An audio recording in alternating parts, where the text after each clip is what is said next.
Hello friends, इसका second part में है। जैसे कि एमएलए का चुनाव क्या होता है, जनता द्वारा किया जाता है। फिर वे लेजिस्लेटिव असेंबली के मेंबर यानी विधानसभा के सदस्य बन जाते हैं और सरकार बनाते हैं। यहाँ तक मैंने पिछले वीडियो में बता दिया है। इसका उदाहरण मैं समझा रही हूँ। जैसे कि भारत के हर राज्य में एक विधानसभा है। हर राज्य कई निर्वाचन क्षेत्रों में बटा हुआ है। उदाहरण के लिए यहाँ दिए गए मानचित्र देखिए यहाँ की बताया गया है। मैप में आप लोगों को मैं मैप दिखाती हूँ। इसमें कहाँ कितना मतलब निर्वाचन क्षेत्र दिया गया है इसके बारे में इसमें बताया गया है। ठीक, हिमाचल प्रदेश में कुल कितना है? 68 निर्वाचन क्षेत्र हैं। हिमाचल प्रदेश में निर्वाचन क्षेत्र कितने हैं? तो 68 हैं। हर निर्वाचन क्षेत्र से जनता एक प्रतिनिधि चुनती है और विधानसभा का सदस्य यानी विधायक बन जाता है। इसके बारे में मतलब विधायक के बारे में इसमें डिटेल बताया गया है। जिस राजनीतिक दल के विधायक आधे से अधिक निर्वाचन क्षेत्र में जीत जाते हैं, राज्य में उस दल को बहुमत माना जाता है। बहुमत प्राप्त करने वाले राजनीतिक दल को सत्ता पक्ष और क्या है और अन्य सबको विरोधी पक्ष माना जाता है। अब आप लोग एमएलए के बारे में सही से समझ गए होंगे। अब अगला पॉइंट है, इसमें बताया गया है जो राज्य का, ये देखिए आप लोग, राज्य का प्रमुख क्या होता है? राज्य का प्रमुख राज्यपाल कहलाता है और उसकी नियुक्ति केंद्र सरकार द्वारा यह सुनिश्चित करने के लिए की जाती है कि राज्य सरकार संविधान के नियमों अधिनियमों के अनुसार अपना कामकाज चलाए। अपने राज्य के राज्यपाल का नाम बताया नहीं कि ये तो 7 क्लास की बुक में बताएगा। अपने राज्य, जिस राज्य में आप लोग भी कमेंट में अपने अपने स्टेट के राज्यपाल का नाम बताएंगे।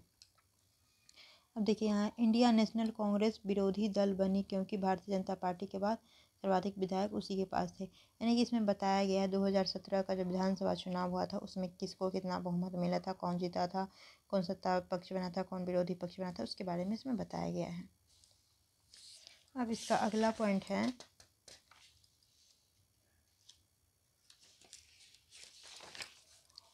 विधानसभा में बहस।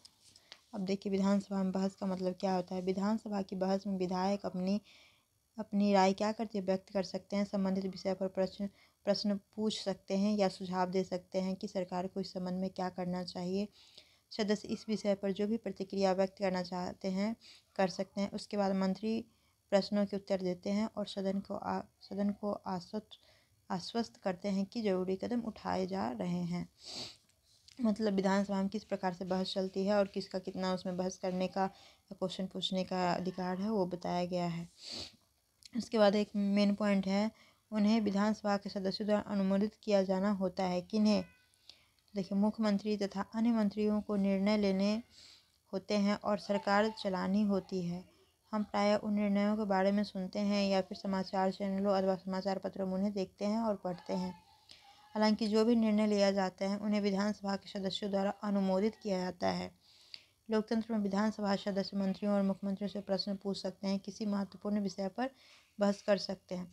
जैसे कि आप लोग कुछ भी बिल पेश होता है तो हम लोग न्यूज़ में सुनते हैं। जैसे कि अभी बीएड वाला का वो कर दिया है जो प्राइमरी टीचर में नहीं है, या फिर कुछ भी ऐसी घटना होती है जैसे समलैंगिक विवाह का हुआ है, तो कुछ भी जब निर्णय लिया जाता है तो वो हम लोगों तक कैसे पहुंचता है? तो न्यूज़ चैनल के माध्यम से पहुंचता है। तो ये सदस्य का क्या करता है? अनुमोदित किया जाता है। विधानसभा के सदस्यों द्वारा अनुमोदित किया जाना होता है। अब देखिए इसमें मेन पॉइंट, अगला पॉइंट है, देखिए इस फिगर में दिखा रही हूँ। इसमें बताया गया है कौन क्या है, कितने नंबर पे, मतलब कौन सा कितना क्वेश्चन पूछ सकता है, कौन क्या है, यहाँ पे बताया गया है। देखिए जैसे कि विधायक, ये 1 नंबर जो है वो क्या है? विधायक 1 है। ये कहाँ से है? तो अखंड गाँव। देखिए यहाँ बताया गया है विधायक 1 जो है जो अखंड गाँव के मेरे निर्वाचन क्षेत्र में पिछले 3 हफ्ते से हो चुका। मतलब जिसके जो भी विधायक हैं जिस क्षेत्र में, उनके क्षेत्र में जिस चीज़ का अभाव है, जिसके कारण जो भी हुआ है वो सब बताया गया है। सब अपना अपना प्रश्न क्या कर रहे हैं? उठा रहे हैं। कहाँ पे? तो विधानसभा में। अब देखिए अगला पॉइंट है,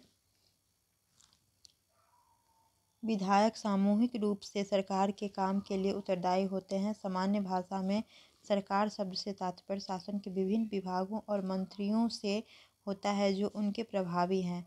इन सब का सामूहिक प्रमुख मुख्यमंत्री होता है और सही मायने में तो यही सरकार का कार्यकारी हिस्सा यानी कार्यपालिका कहलाता है। दूसरी तरफ सारे विधायक जो विधानसभा में एकत्र होते हैं विधायिका कहलाते हैं। समझ में आ गया होगा आप लोगों को ये पॉइंट। अब देखिए अगला पॉइंट है शासन की कार्यप्रणाली। विधानसभा में चर्चा होने के थोड़े ही समय बाद स्वास्थ्य मंत्री की प्रेस वार्ता की गई। इनमें विभिन्न समाचार पत्रों के प्रतिनिधि काफ़ी संख्या में आए। इसके बारे में ये बताया गया। ये कुछ इम्पोर्टेंट पॉइंट नहीं है, बस समझने के लिए है। अब देखिए, एक होता है प्रेस वार्ता का क्या उद्देश्य है। देखिए, तो प्रेस वार्ता का क्या उद्देश्य है। प्रेस वार्ता आपको सरकार द्वारा किए गए जा रहे कार्यों की जानकारी प्राप्त कर किस प्रकार से सहायक होता है।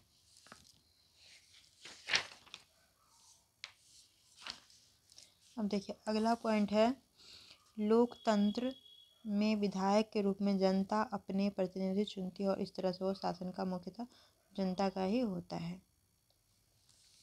अब देखिए, बहुत इंपॉर्टेंट पॉइंट है ये वॉलपेपर की परियोजना। वॉलपेपर एक मज़ेदार गतिविधि है जिसके माध्यम से रुचि के किसी विषय पर शोध किया जा सकता है।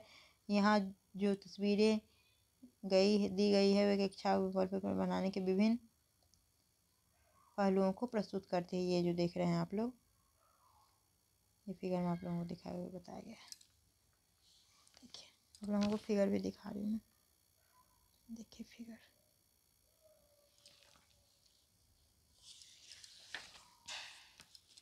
अगला पॉइंट है, अब इसमें कुछ ऐसा मेन पॉइंट नहीं है। अब इसका जो शब्द संकलन है, जैसे कि निर्वाचन क्षेत्र क्या होता है, बहुमत क्या होता है, विरोधी पक्ष क्या होता है, प्रेस वार्ता क्या होता है, इसका शॉर्ट्स मैंने अपलोड कर दिया है, आप लोग देख लेंगे इसका मतलब क्या होता है। और ये वीडियो आप लोगों को कैसा लगता है कमेंट में बताएंगे।